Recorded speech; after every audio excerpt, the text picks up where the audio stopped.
Pass the Ban. It's an event that is bringing together hundreds of mass shooting victims, survivors, and gun control advocates from all across the country in D.C. today for a federal ban, a call for that, on assault weapons. The day was organized by a grassroots group called March 4th. It was formed shortly after a mass shooting on July 4th took the lives of 7 people in Highland Park, Illinois.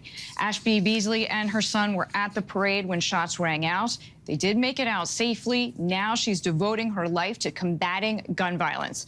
She joins me now from Washington, D.C. for more on this. Ashbey, thank you first and foremost for sharing your story. I cannot imagine what you went through that day with your son. I do know as well, this is not your first time at the Capitol. You've been taking your fight for gun reform straight to lawmakers since July, the congressional hearing with gun manufacturers. What are you hoping to accomplish with today's event? I'm hoping that all these people coming out in mass, in these massive numbers, will prove to our legislators and our senators specifically that we need and we demand a ban on assault weapons at a federal level now. I'm hoping they're listening and they're watching.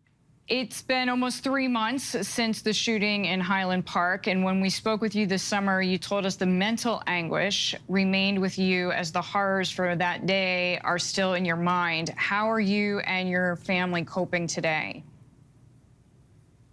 I think for me personally, this advocacy has really been a form of therapy for me, just getting active and trying to do something and trying to make sure no other communities ever live through what my community has lived through.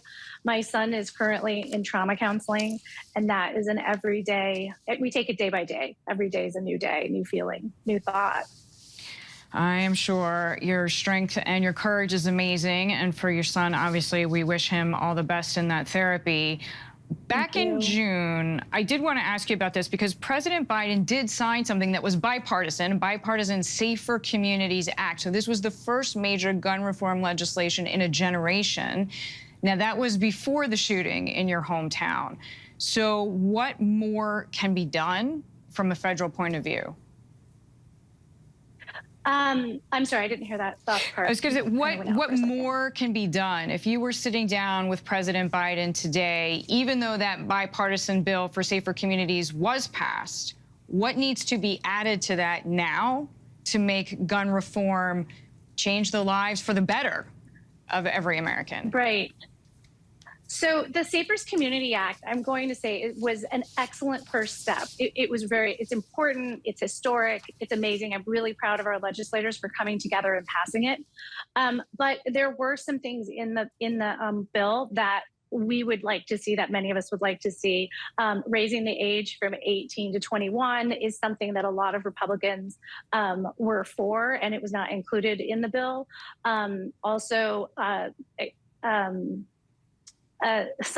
Obviously the assault weapon ban is something we would like to see. Ethan's law, which is a safe storage law, that we would also like to see that, because a lot of shooters that are under young men, they get their guns from a family member or a parent who purchased it legally. So we believe that if there were safe storage laws in place, that could also go hand in hand with an assault weapon ban and prevent more deaths. Well, those 3 measures sound like very practical advice. Ashbey, we wish you and your family truly all the best. Thank you for being with us. Thank you. Hi, everyone. George Stephanopoulos here. Thanks for checking out the ABC News YouTube channel. If you'd like to get more videos, show highlights, and watch live event coverage, click on the right over here to subscribe to our channel. And don't forget to download the ABC News app for breaking news alerts. Thanks for watching.